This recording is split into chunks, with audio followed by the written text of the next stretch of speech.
Praise lord. మీ అందరికీ దేవుని నామమున వందనాలు. బాగున్నారా?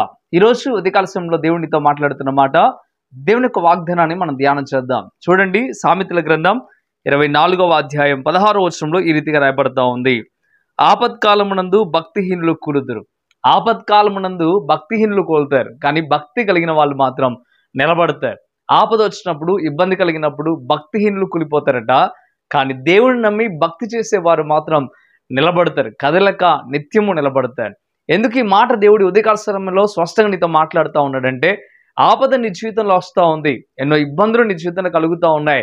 అయితే ఈ ఆపత్కాల సమయంలో నువ్వు నిలబడాలి అంటే, ఈ ఆపత్కాల సమయంలో నువ్వు కదలకుండా ఉండాలి అంటే, నువ్వు భక్తిహీనుడిగా ఉండకూడదు, భక్తి కలిగిన వాడిగా ఉండాలి. నువ్వు ఎప్పుడైతే భక్తి కలిగిన వాడిగా ఉంటావో అప్పుడు నువ్వు తప్పక నిలబడతావు. ఒకవేళ భక్తిహీనుడిగా ఉంటే, అంటే భక్తి లేనివాడిగా ఉంటే, విశ్వాసం లేనివాడిగా, దేవుని యందు నమ్మకం లేనివాడిగా నువ్వు ఉంటే తప్పక ఆపద వచ్చినప్పుడు తప్పక కూలిపోతావు. ఇప్పుడు బాగానే ఉండొచ్చు, కానీ ఒక దినాన ఆపద వస్తుంది, అది ఒక పరీక్షా కాలం వస్తుంది. ఆ దినాన నువ్వు ఒకవేళ నిలబడతావో నిలబడవో ఒకసారి నిన్ను నువ్వు పరిశీలన చేసుకో. దేవుడు ఉదయకాల సమయంలో తేటగా ఈ మాటల ద్వారా నీతో మాట్లాడటం ప్రారంభిస్తూ ఉన్నాడు. ఆలోచించు, అర్థం చేసుకో. భక్తిహీనుడిగా ఉంటే ఇకనైనా మారి భక్తి కలిగిన వాడిగా ఉండు. భక్తి కలిగిన వాడిగా ఉంటే భక్తిని పోగొట్టుకోకుండా ఇంకా నమ్మకంగా, విశ్వాసంగా ముందు కొనసాగడం ప్రారంభించు. దేవుడు తేటగా నీతో మాట్లాడుతూ ఉన్నాడు. ఈ మాటలు నీ జీవితంలో ఫలించాలని ఆశపడుతూ ఉన్నాను. భక్తిహీనుడిగా ఉంటే కూలిపోతావు, భక్తి కలిగిన వాడిగా ఉంటే ఆపత్కాల సమయంలో నిలబడే అవకాశం ఉంటుంది. కనుక కన్నీరు విడిచి ప్రార్థన చేయి. మీ కొరకు ప్రార్థన చేస్తాను, ప్రార్థనలో ఏకీభవించండి. పరిశుద్ధుడా, వందనాల ప్రభువా, మీకు లెక్కలేని స్తోత్రం నైనా. ఈ ఉదయకాల సమయంలో స్పష్టంగా నీ బిడ్డలతో మీరు మాట్లాడారు, అందుని బట్టి వందనాలు. నిజమేనైనా భక్తి కలిగిన వాడు నిలబడతాడు ప్రభువా. అయా బైబిల్లో చూడగలిగితే భక్తులందరూ కూడా అయా భక్తి కలిగిన సమయంలో ప్రభువా, ఆపద కాలంలో ప్రభు నిలబడ్డారు.